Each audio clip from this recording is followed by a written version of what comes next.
Kalau kata teman-teman aku sih di lingkungan aku bilangnya aku bener-bener lebay banget untuk selalu bawa beberapa barang kayak gitu. Perkenalkan, nama saya Adit. Saya Ardian Prabowo. Saya Mirna. Saya Dwi Rahma Hidayati.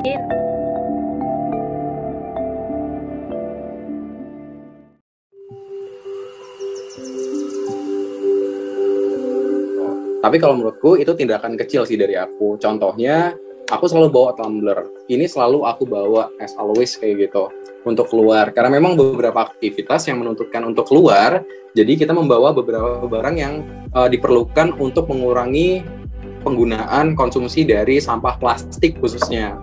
Kan anak kosan itu dulu kan kalau makan suka dibungkus tuh. Jadi aku bawa kotak makan sendiri.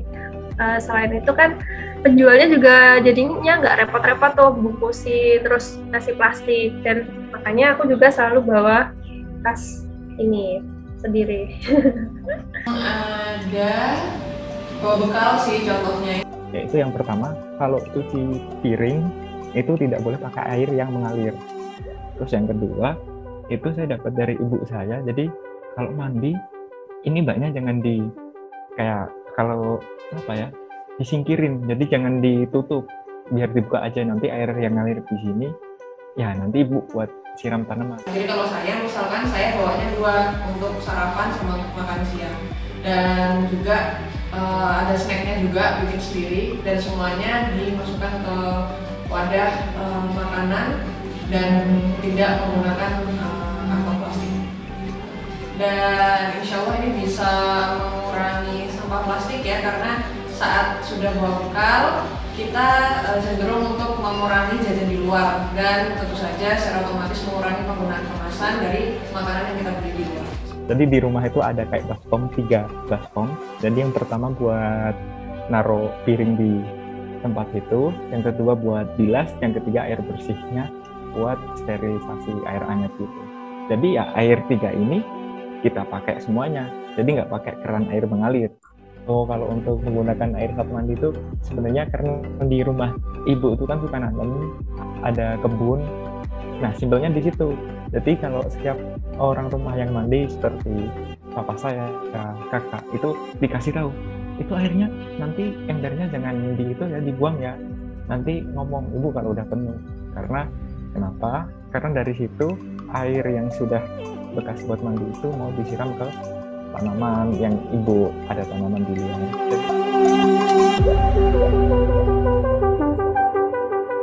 Dan dari kecil sebenarnya, secara nggak langsung, dan sekarang baru sadar, oh berarti dulu tuh ibu sebenarnya ngasih contoh itu tuh dampaknya emang ke lingkungan gitu. Ya, ini udah kebiasaan sejak TK yang alhamdulillah istiqomah sampai sekarang. Pada saat saya ke Malang menjadi mahasiswa gitu ya.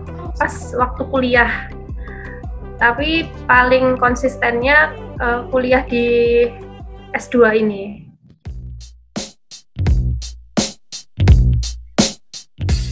Aku tuh merasa tidak nyaman ketika tinggal di kota. Kalau di kota kan kayak kita lewat jalan gitu udah baunya selokan itu sangat tidak nyaman, terus bau sampah itu tidak nyaman. Nah dari situ mulai tergerak kayak gimana ya biar aku tidak terlalu merasakan bau ini, minimal di kamar aku gitu. Jadi yaitu biar gak banyak sampah di kamar itu gimana. Jadi mulainya dengan kayak gitu, mengurangi penggunaan sampah plastik. Jadi belinya pakai kotak makan sendiri, kan selesai makan dicuci. Jadi kita nggak punya kayak bungkus yang atasnya kresek gitu. Contoh dari orang tua saya yang jadi kalau kamu memakai barang itu tuh ya jangan sampai terbuang sia-sia. Dari situ ada kebermanfaat yang mungkin kebermanfaatannya bisa mengaruh ke lingkungan. Saya pernah melakukan penelitian terkait sampah di Kota Malang, itu ada 540 ton sampah setiap harinya dikeluarkan dari pasar Kota Malang kayak gitu, yang ditampung di beberapa TPA di Kota Malang.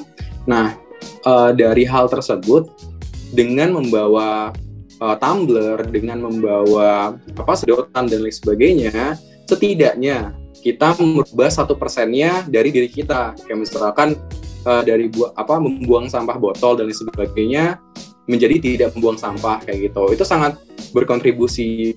Ini satu orang berubah. Kalau misalkan ada 10 orang, bahkan ratusan orang mahasiswa dan bahkan lebih, itu bakalan merubah sangat signifikan pembuangan sampah yang ada di Kota Malang maupun yang ada di Indonesia kayak gitu. Jadi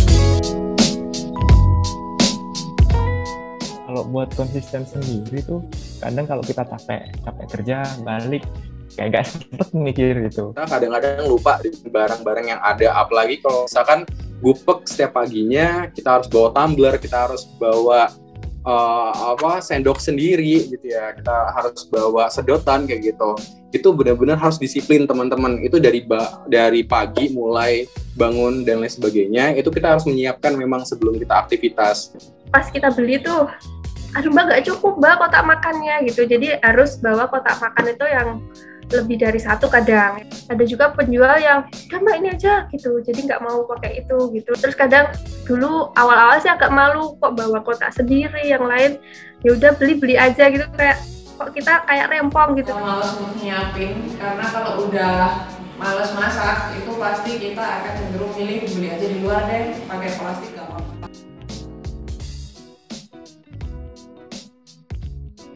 Jadi lebih ke mindset kita yang terus berkembang, bahwasannya kita lebih peduli sama lingkungan. Itu lebih hemat, tagihan air nggak tinggi. Kalau value dari lingkungan ya itu kita bisa memanfaatkan, mengoptimalkan semua yang ada biar nggak sia-sia. Gitu. Nah, terus kata penulis India juga bahwa setiap manusia itu sebenarnya terlahir sebagai seorang naturalis, yang mana berarti setiap manusia itu sebenarnya dia tuh punya kecerdasan lingkungan, punya kepedulian terhadap lingkungan.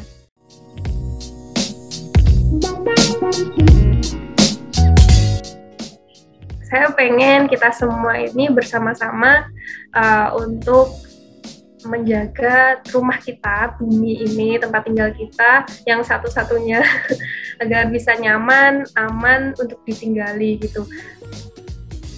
Apa yang kita lakukan manusia, aktivitas yang dilakukan sekecil apapun itu akan berdampak ke lingkungan. Jadi Mulailah dari yang paling kecil yang bisa dilakukan. mulai sekarang ya lakukan kebiasaan baik agar lingkungan secara juga baik.